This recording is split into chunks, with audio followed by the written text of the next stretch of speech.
बंदी छोड़ सतगुरु रामपाल जी भगवान की जय हो।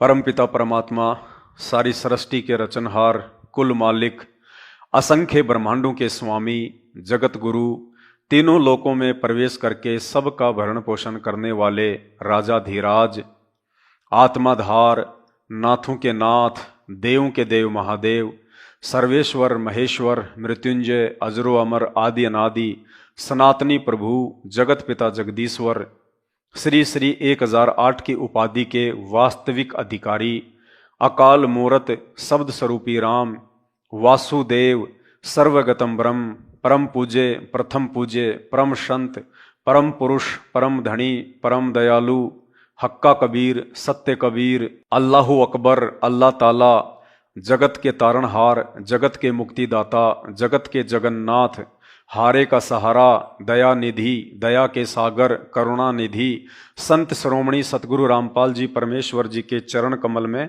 हम सभी सत्सेवक भाई बहनों का अनंत कोटि दंडोत प्रणाम। एक छोटा सा संदेशा संत रामपाल जी के तमाम फॉलोवर्स के लिए। भाई और बहनों, आने वाला समय कितना विनाशकारी है इसकी कल्पना भी नहीं की जा सकती है। इसकी शुरुआत राजस्थान के मेवात जिले के नूह क्षेत्र से हो चुकी है, जो सांप्रदायिक दंगे भड़के हुए हैं। और ये कोई सामान्य घटना नहीं है और ना ही इसे कोई सामान्य समझने की गलती करे। भविष्यवाणियों के अनुसार भारत सहित विश्व के अनेक देशों में भयंकर परिस्थितियां पैदा होंगी, गृह युद्ध होगा, अशांति होगी, भूखमरी होगी, ऊपर से प्राकृतिक आपदाएं होंगी। सबका जीवन अस्त व्यस्त हो जाएगा, लोग दाने दाने को तरस जाएंगे। उस समय लोगों को भगवान की महत्वता का पता चलेगा। उस समय लोग परमात्मा की खोज में चलेंगे। जो आज हिंदू मुस्लिम में व्यस्त हो रहे हैं, उस समय वो लोग भगवान को ढूंढेंगे, परमात्मा से प्रार्थना करेंगे, हे परमेश्वर आप कहाँ हो, आप कौन हो, कैसे मिलोगे। और दास पिछले कई वर्षों से सतगुरु रामपाल जी भगवान की सत प्रेरणा से अपने वीडियो में जिक्र करता हुआ आया है कि एक सेना को छोड़कर, भारतीय सेना को छोड़कर भारत में जितनी भी नकली सेनाएं पनप रही हैं, वो चाहे आरएसएस हो, विश्व हिंदू परिषद हो, बजरंग दल हो, शिवसेना हो, राजपूत करणी सेना हो या भीम सेना हो या अन्य तमाम प्रकार की छोटी छोटी सेनाएं या संगठन हो, ये सारे संगठन मिलकर आगामी दिनों में भारत देश में गृह युद्ध का कारण बनेंगे, आंतरिक अशांति का कारण बनेंगे। क्योंकि ये जितने भी संगठन हैं, ये जितनी भी नकली सेनाएं हैं, ये अपने आप में बारूद हैं, बारूद। और चिंगारी राजस्थान के मेवात से लग चुकी है। और भविष्य वक्ताओं की भविष्यवाणियां भी यही कह रही हैं कि सन 2028 से पहले पहले देश दुनिया वो भयानक मंजर देखने जा रही है जिसकी कल्पना कभी किसी ने की भी नहीं होगी। तो मेरा निवेदन है सतगुरु रामपाल जी भगवान के तमाम फॉलोवर्स से कि उस समय ये देश और दुनिया तो अपनी मौत मरेगी, लेकिन आप लोग क्यों बेमौत मरने की तैयारी कर रहे हो? बेमौत किस लिए?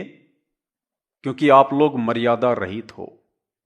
आप जितने भी लोग परम पूज्य सतगुरु रामपाल जी भगवान के काल प्रेरित कलयुगी परिवार के संपर्क में हैं, उनके बेटा बेटी, भाई बंधु, रिश्तेदार और ये तथा कथित कोऑर्डिनेटर लोग, यदि आप इनके संपर्क में हैं तो आप मर्यादा में नहीं हैं। ये परम सत्य है।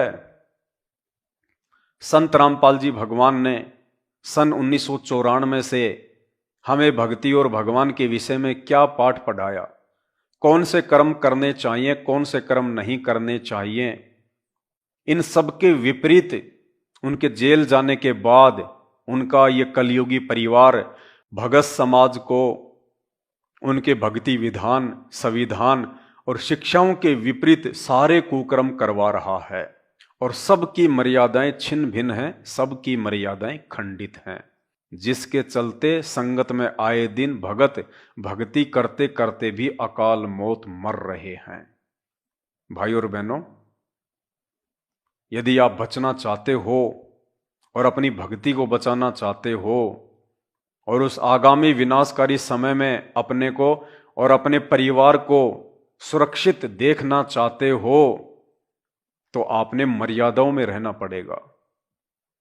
बिना मर्यादाओं के संत रामपाल जी भी आपकी किसी प्रकार की कोई मदद नहीं करेंगे। भले ही परमात्मा समर्थ है, सर्वशक्तिमान है, लेकिन जब वो परमेश्वर मानव रूप में धरती पे प्रकट होता है और जब हमें भक्ति का पाठ पढ़ाता है, तो उनकी भी कुछ मर्यादाएं होती हैं, कुछ नियम होते हैं। उन नियमों में रहकर भक्ति करने से ही परमात्मा हमारी रक्षा करते हैं। जिस प्रकार डॉक्टर चाहे कितना ही अच्छा क्यों ना हो, यदि हम उस डॉक्टर के द्वारा बताए गए परहेज नहीं निभाएंगे और उस डॉक्टर के बताए अनुसार मेडिसिन नहीं लेंगे, तो डॉक्टर भी हमारा किसी प्रकार से कोई बचाव नहीं कर पाएगा। ठीक इसी प्रकार संत रामपाल जी ने जो भक्ति दी है, यदि वो भक्ति आप उनके द्वारा दिए गए नियम और मर्यादाओं को तोड़कर कर रहे हैं, तो भले आप संत रामपाल जी की गोद में जाके बैठ जाना, काल आपको वहां से भी उठाकर ले जाएगा। इसलिए आने वाले दिनों में आपको अपनी गलतियों का खेद हो, पछतावा हो, दुख हो, उससे पहले ये शंका समाधान की पुस्तक पढ़ लीजिएगा। इस वीडियो के ऊपर टाइटल में इस पुस्तक का लिंक दिया हुआ है, पीडीएफ को डाउनलोड कीजिए, पढ़िए और अपने परिवार को पढ़ाइए। आपके गुरु संत रामपाल जी भगवान हैं। आपको ज्ञान, ये नाम संत रामपाल जी भगवान ने दिए हैं, उनके परिवार ने नहीं। आपका गुरु संत रामपाल जी का परिवार नहीं है। संत रामपाल जी के द्वारा दी गई भक्ति और मर्यादाएं निभाने से आपका आत्म कल्याण होगा, आपका भला होगा, आप सुरक्षित रह पाएंगे उस आगामी विनाशकारी समय में। इसके लिए संत रामपाल जी के परिवार की चापलूसी करना छोड़ें, क्योंकि संत रामपाल जी का परिवार धरती पे साक्षात काल का रूप है। ये बात आपको उस समय समझ में आएगी जब आप इस पुस्तक को पढ़ेंगे। शंका समाधान समय रहते मर्यादाओं में आ जाइए, साथ संगति से जुड़ जाइए और 8 सितंबर 2023 को संत रामपाल जी का जन्मदिन नहीं, अवतरण दिवस नहीं, बल्कि अपने घर पर रहकर उनका प्रकट दिवस मनाइए, क्योंकि ये परमात्मा है, परमेश्वर है। इसे सामान्य संत या व्यक्ति समझने की भूल ना करें। इस परमात्मा के रहते सहते यदि आप किसी और को परमात्मा मान के पूजेंगे, जैसा कि संत रामपाल जी के काल प्रेरित परिवार के द्वारा जून के महीने में दाढ़ी मूंछ वाली कबीर जी की काल्पनिक फोटो को भगवान बताकर उनका प्रकट दिवस मनवाया जाता है, उस फोटो की पूजा करवाई जाती है। इस परमेश्वर के रहते सहते एक समय में धरती पे एक ही संत होता है, एक ही भगवान होता है, और वो संत, वो भगवान स्वयं सतगुरु रामपाल जी हैं। और संत रामपाल जी के रहते सहते यदि आप किसी और को भगवान मानकर पूजते हैं, तो परमेश्वर कहते हैं, गुरु और गोविंद दो नहीं भाई, जो दो समझेगा वो दोजक में जाई, वो नरक में जाएगा। तो भाई और बहनों, यदि आपको दोजक में जाने की तैयारी करनी है, नरक में जाना है, तो आप संत रामपाल जी के कलयुगी परिवार के पीछे लगे रहिए आंख बंद करके। और यदि आपको पूर्ण मोक्ष चाहिए, सतगुरु रामपाल जी भगवान का आशीर्वाद चाहिए, तो उसके लिए आपको मर्यादा में रहना पड़ेगा, मर्यादा में रहकर भक्ति करनी पड़ेगी। और मर्यादा में केवल इस पुस्तक को पढ़ के रहा जा सकता है, साध संगति से जुड़कर रहा जा सकता है। दूसरा वर्तमान में धरती पे दूसरा तरीका नहीं है। अगर आपकी समझ में ये बात आती है तो बहुत अच्छी बात है, वरना आने वाले समय में आपकी मर्यादाएं टूटने के चलते जो भयंकर आपत्तियां आपके ऊपर आएंगी, उस समय समझ में आ जाएंगी। बंदी छोड़ सतगुरु रामपाल जी भगवान की जय हो।